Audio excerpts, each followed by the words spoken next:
What's this? Oh, thank you. You're welcome. Is it 6:30? Yeah.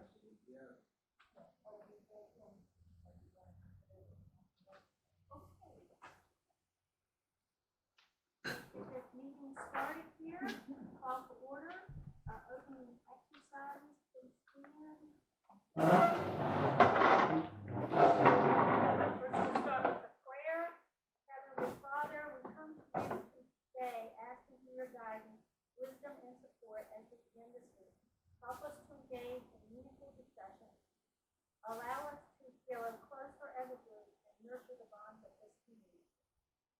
Pledge allegiance to any flag you want. I pledge allegiance to the flag of the United States of America and to the republic for which it stands, one nation under God, indivisible, with liberty and justice for all. Roll call, please. Commissioner Woolley, Here. Commissioner Milliken, here, Commissioner Poston, Here. Commissioner Clifford. Here. Thank you. On this, we don't have, opening comments. We have a report tonight from, just an update, from Solid Waste, wealth investment. And get up here and tell us Sure. what's going on in the trash. I think we've all got this information in the packet. I think we'll be able to there's a memo attached to the packet. I received that on February 22nd, notifying the PSC they're currently evaluating the amount of material being hauled to Eastbury and all other transfer stations and landfills that the county has contracts with. Again, there is no doubt these recommendations were made by Tesco Consulting, who the county is using to manage their solid waste problems. And again, we're expecting more changes. We have not heard from the county. They have yet to contact us, but we will definitely keep the commission informed of that area. What I heard through the grapevine is the city of Charleston, they hauled the different landfills and different transfer stations, that what they did was look at the cost, the price per ton went up, so they scaled back on what they're allowing them to bring to us. How that affects us, I don't know yet. We only haul to Eastbury and Republic, so I'm hoping it doesn't impact us at all, but they are definitely looking closely at their operation. The recycling collection was contracted out through Public Services, that has begun. The contract is for 7 years, it will expire June 5th, 2029. We expect in the very near future, if not already, that they will be entering into a contract for landfill operation. They're not going to sell the landfill right away, and we keep the asset, but we're going to pay somebody else to run it.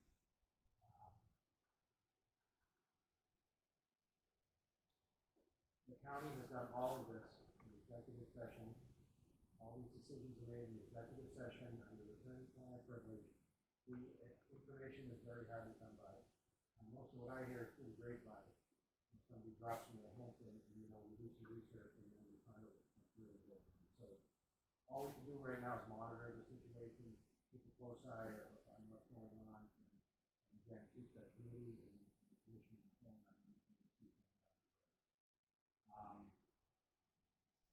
Last year, we changed the regulations for the NA.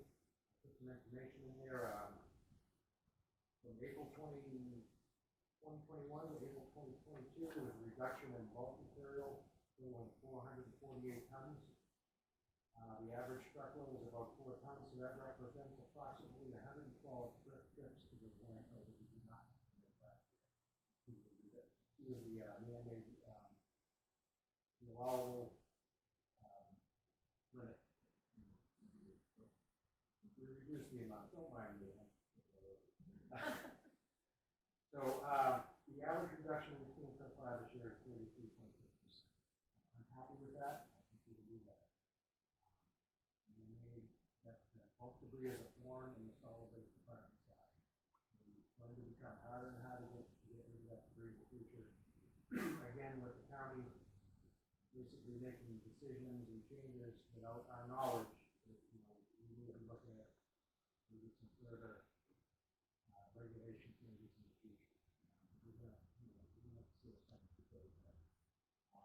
attached some of the spreadsheets, comparisons from year to year, but we're happy with that number, but again, I think we can do better. The biggest issue we have is people putting too much on the curve. We're trying to get folks to put out what we say every week. That's a challenge. The new automated collection truck is in order. We should receive it by the end, we will receive it by the end of June 2023. It'll be the second automated collection truck in the system. We also have a new dump truck that's going to replace the last older unit we have, which is a 2008 Ford F-750, and basically reached the end of its useful life. Again, we will also receive that in June. Beginning July 1st, we are going to strictly enforce a couple of these regulations. All small debris must be bagged according to the instructions in the solid waste regulation. Bulk debris, tile, sheet rock, all that small stuff is supposed to be bagged up. You can kind of, be a little liberal with it to, give people the opportunity to get used to the changes, but nothing's changing. So, we are going to strictly enforce that regulation. We'll be basically out there every day tagging piles that, tagging piles are not keeping regulations. It's also yard debris. I mean, we have customers that throw 3 sticks on the side of the road every day. It's frustrating because if you read the end of this, enforcement of these regulations is designed to improve operational efficiency and reduce incidents and damage to personal property. Because if the machine picks up the 3 sticks and stuffs the lawn, that's the problem. Me, I do have a yard debris bag in my garage. I'd be taking that. So we're going to try to get everybody on board with that. It's not going to be easy. Anything you leave on the side of the road is tagged. Bring the tag along with it. And that tells you what the problem is and corrective action that you take to resolve it. My drivers have done a great job tagging everything that we do. Keep rip tags off, and then come the rubber tag. So when you get called, Yes. okay, you ask them, what did your tag say? Yes. All right, and then if they don't all right, call Walter, you talk to Walter, right? Because anytime you leave something, there's an explanation why. Yes.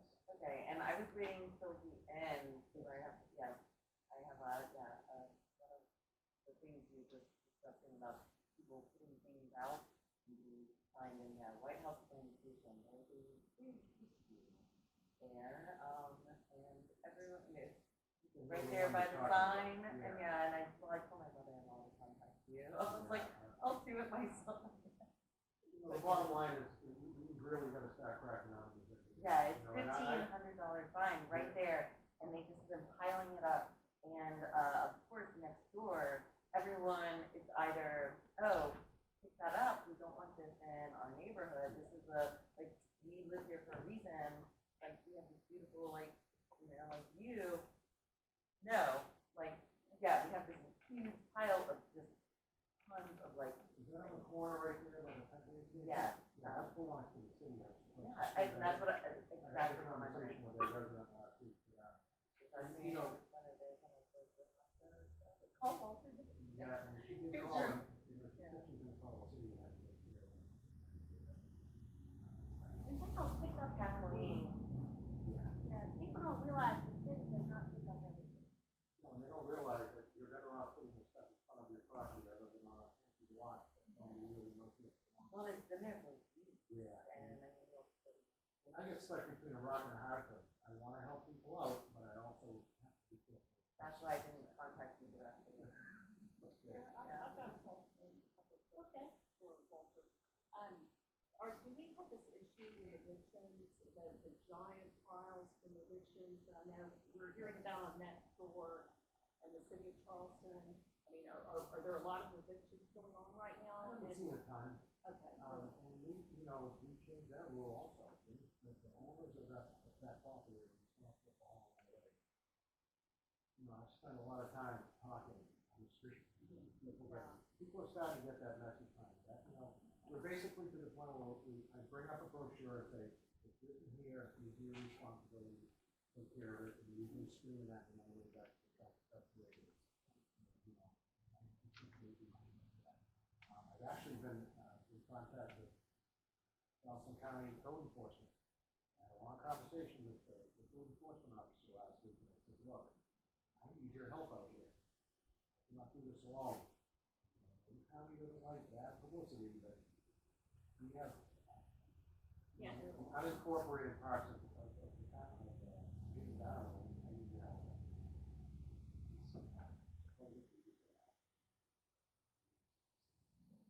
We got a lot of work to do as far as enforcement goes. I mean, I don't have the power to write a ticket, but it's something that I can. Yeah, the other thing that I'm curious about is the reduction in the tonnage of the garbage is how annexations are impacting that. And I know that most of the large parcels that have been annexed into the city are heirs property that are just wooded or, you know, don't have any homes on them. But I'm sure that the city contacts you when they annex correctly. I mean, they're supposed to do that, right? Yes, I got a So, I'm just wondering what, the impact of city annexations is on our solid waste pickup, if that's notable, because the reduction, we're not gaining any customers, we can't annex anybody in, we're just losing customers. I would say for every stop the city annexes, we probably pick up that same stop somewhere along the line. I'd have to look at those numbers and get more into them, but I don't think it's really impacting us that much. And that number, that reduction is man-made debris. It's not garbage. It's our bulk debris. And that was for we did that through regulations. Yeah, I don't really think it impacts us much. And I get notified through email and through the letter. Yeah, it definitely impacts us when we see the list of which is council of all the homes and urban zeros that are annexing into the city and all, because those are all customers. Well, that's the county's permitting process. I think most people they're annexing to the city because the county is too difficult to get a permit to model the rules. Usually, the county do that. That's basically what it is. So this memo from February, this is the information that the county communicated via the attorney. And I thought it was very strange that we were getting contacted by the attorney associated with solid waste allocation systems review. And we kind of got to the bottom of that. And what I want to give you now is probably some of the information the county doesn't want you to know. And this is the technical memorandum from Kessler Consulting to Shane Walker, who's the area president of Republic Services. And how I got this is I FOIA'd the contract from the county associated with Republic Services. And it's a 52. Did they charge you a whole bunch? When you tried to FOIA it, did they charge you a bunch? They were not quick to be able to do that. But they didn't charge you on that. Only DHEC. I've been charged by DHEC Okay. for FOIA. I have not been charged by the county for FOIA. Good. So in here, all right, this is 12 pages. And this is the technical memorandum that kind of outlines, if you just look at the subject is Charleston County privatization scope of services, fees, ferry, landfill, and recycling collection. So they're already trying to privatize, all right? So let me give you the theory. Basically, the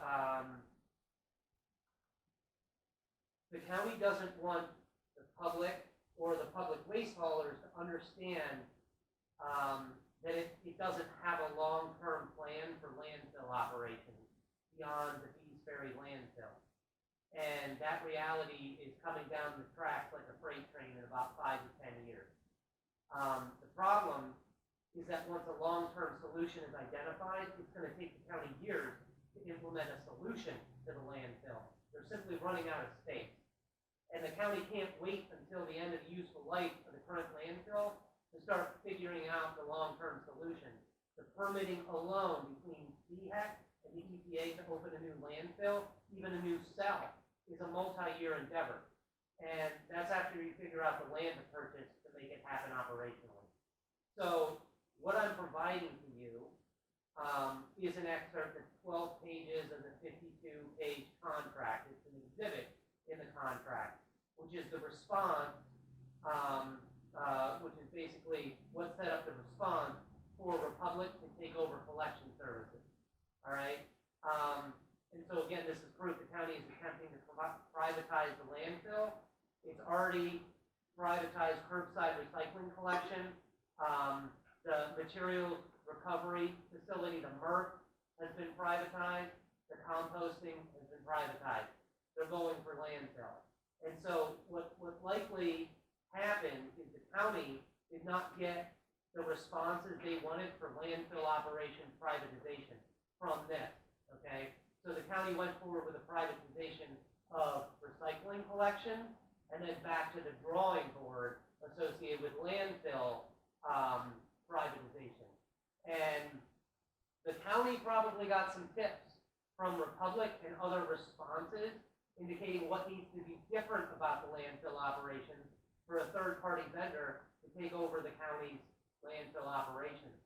It solves the mystery as far as why Walter, the solid waste crew, started seeing scales calibrated at the landfill. All of a sudden, more pass were paid with the landfill. And that's when the district got the letter shortly after from the county attorney concerning solid waste allocation system review. The county is not going to be successful in privatization efforts of the landfill operations while it's still a free-for-all and bring whatever you want to the landfill, we'll take it. This was probably glaring feedback that the third-party vendors gave to the county associated with privatization of the landfill. So the county is currently trying to get a system in place where the solid waste allocation system mentioned in this memo can be implemented appropriately. This makes sense. Basically, they're calibrating the scale at the landfill so the tonnage can be properly tracked and specific allocation amounts can be monitored for each of the public waste haulers as well as the private waste haulers. So what Republic wants to do is prioritize like their operation. Walter and I have seen this in the north repeatedly. Okay, so they will max out the Bees Ferry daily permitted limit for commercial operations, right? That they can charge them tonnage and tipping fees. So the public waste haulers would be kind of like the secondary priority because they want to max out their daily limit of commercial dumping at the landfill. There's a reason that the county attorney sent the communication to the district as well as the other public waste haulers. It's because members of county council and Kessler Consulting are only allowed to discuss these matters under executive session where they maintain attorney-client privileges. So that's why you're getting something from the attorney versus why we're not getting something from environmental management or a department or the county administrator. This is an election year. The last thing members of county council want to happen is for their landfill fee of $99 a year that you see on that property tax bill. That's not going up, okay? So instead, the county will be forced to set limits and regulations on the amount of tonnage each public solid waste hauler is allowed to bring to the landfill, hence the memo, okay? There's going to be a system in the future where based on your population, you're only allowed to bring X number of tons per month to landfill. They're going to be tracking and monitoring that, and if you go over, you're going to pay for the excess amount that goes into the landfill, all right? Which is going to force the other public waste haulers to be able to put the regulation out there that says, this is what we're picking up for a household a week, and that's it, okay? All of your bulk items, all your man-made stuff, there's gonna be, the public waste haulers and the governing bodies are gonna be forced to make these regulation changes or pay in the form of, tipping fees to the landfill. So that's where this is headed. It's not the first time we talked about that. But basically, what's gonna come down the pike, and, Walter's already looking into his crystal ball, myself, because we've seen this, okay? Once the tipping fees are established, all right, Republic will look at privatization of operations of the public waste hauler, okay? They're gonna say, hey, we operate the landfill. Eventually, they're gonna wanna own the landfill. Because when they own the landfill, they can tell all the public waste haulers as well as the private ones, this is how much you can dump, this is how much you charge, you're gonna get charged to dump, this is when you can do it, okay? And they'll put the regulations in place.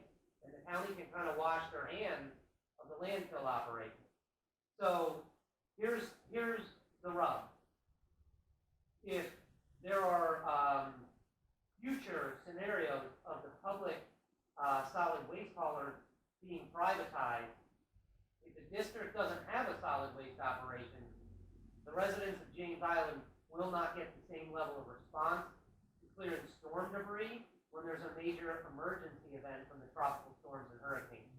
So in 2009, the solid waste department cleared storm debris for 31 straight days after the storm subsided. For these efforts, FEMA reimbursed the district well over $300,000 because they couldn't get to the work, and they hired the district to complete that work. So if the residents of James Island had to wait in line for federal contractors to come here and clear storm debris, that 31 days of hauling storm debris would be a 4 to 6 month wait for people to get things right. And that's not acceptable to the residents of James Island.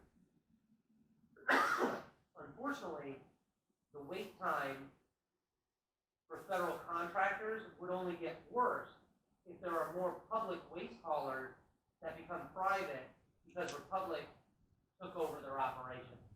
So this is gonna happen next year. This is not gonna happen in the next 2 years. Republic, Waste Management, these colossal private waste haulers, they have the money, they have the resources to be able to play the long game. All right, they're gonna kick their foot in the door by getting the landfill operation, and after a couple of election cycles, you will see, this coming down the track. And the county's long-term plan for landfill operations is simply, we're gonna privatize, and we're gonna let Republic or Waste Management figure it out. And we haven't heard anything from the county. There's nothing in here that says, hey, we're monitoring your allocation, but here's the plan in 5 to 10 years.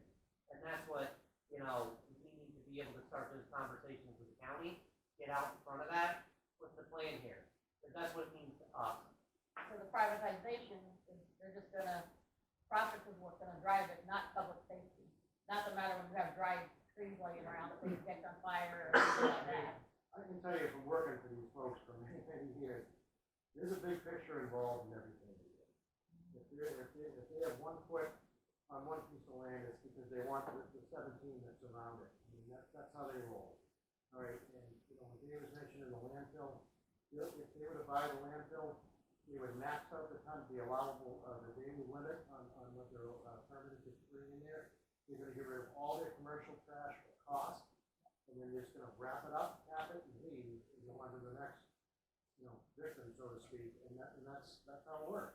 So then a private company becomes determining our route, because they're taking over our stuff. They wanna make it unaffordable for us to pick up garbage and trash. So I have pictures here of the first collection of the recycling, if y'all would like to see what an awesome job the Republic did, where they left 12 bottles laying in the street, and I took pictures of it, and I took a picture of the truck as it went by, because I wanted everybody in there. It was an awesome job. Or Centerville. But to say, did Republic pick up all recycling, or, we had our old truck the first week. You may have, and that may Yeah, have been that's what we were- purchased by Republic. They could have they very possibly had a Republic Services driver behind the wheel. Okay. It may have been the same driver, but they had a bunch of temporary help that shifted from, working for the county to Republic. So there's been a little shift in, Yeah, we were looking for a new truck and it was the same. you know, it's gonna take a while for that to all transition the way they want it. But trust and believe, they want big blue Republic trucks, and Which they're on is- the street to do that. Because as you know, in Bayfront, it's city, county, you know, I'm corner, Yeah, city, county, you know, town, everything, just everywhere, and it makes a big difference what you guys do. And then all the trash in those rural apartments, right on that corner, I was like, yeah. yeah. But the good news is we're a little ahead of the game as far as the regulations are concerned. We can engage and visualize what's coming here, and we're gonna have to make adjustments as we go. You know, like I said, they want, you know, like, you know, the locusts, they go into an area, they want it all. It's getting very expensive up north to haul garbage. So it's cheaper down here, and you just slide to wherever there's an available space to dump a truck, at cost or cheap. I'm listening to all of the problems that's coming up. What are we gonna do?